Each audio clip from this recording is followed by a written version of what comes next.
Hi there, I'm Sierra. Welcome to my channel. I am enjoying a very rainy week, and so today we are in my kitchen. My goal today is to process a few pumpkins and just bring you along in the process as I figure it out and try to use as much of the pumpkins that I grew as possible. I didn't have a big harvest per se, really only one good-sized pumpkin and one smaller one, but it was still a success in my eyes because it was my first time growing pumpkins and I actually got a little harvest. So I want to make the most of what I did get. Before we get started, we should rewind a few months and I'll take you back to a rare video clip from the garden in September. Okay, this is the big moment. Gonna harvest this beautiful Connecticut field pumpkin.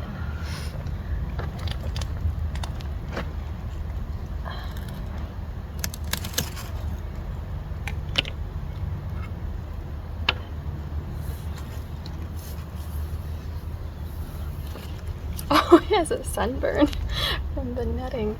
That is so funny. Oh my gosh.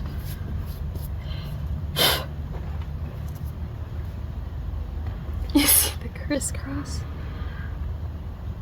Oh my gosh, that is hilarious. Here we are back in the kitchen now about 3 months later.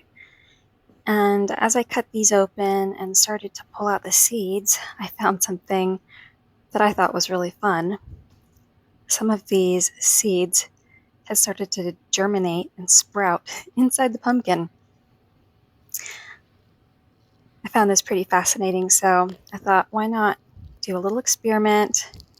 I gently pulled them out, try to maintain some of the roots, and then I stuck them in a glass of water just to put them on the counter and see what might happen in the next couple days and weeks.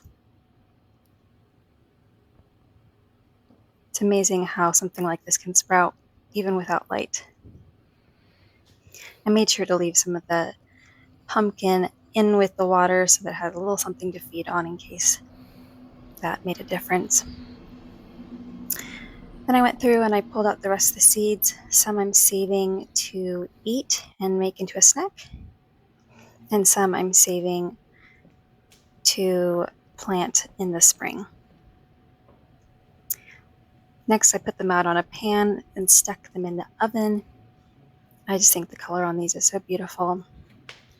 By the way, these are Connecticut field pumpkins, which I direct sowed in the spring, and I did trellis them up to grow.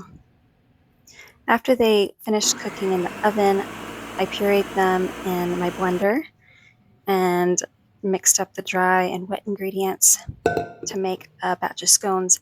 I ended up making this batch too wet, so they turned out really great as muffins. The scones were not as great. I also seasoned a bunch of the seeds and baked them. These turned out really yummy. My husband and I ate them up just that evening. My cat Rascal was there to say hello when I took the kitchen scraps out to the compost bucket. And that pretty much wraps up our baking day. Here's some of the things that we ended up with. Hey, thanks for joining me today. I've got a delicious muffin I'm going to enjoy now and some leftover puree. The rest of it that I didn't use, I went ahead and froze, but I'll plan to use this later this week. I just love how colorful it is. Just so excited and thankful for the abundance from this last year and looking forward to the next year. See you next week.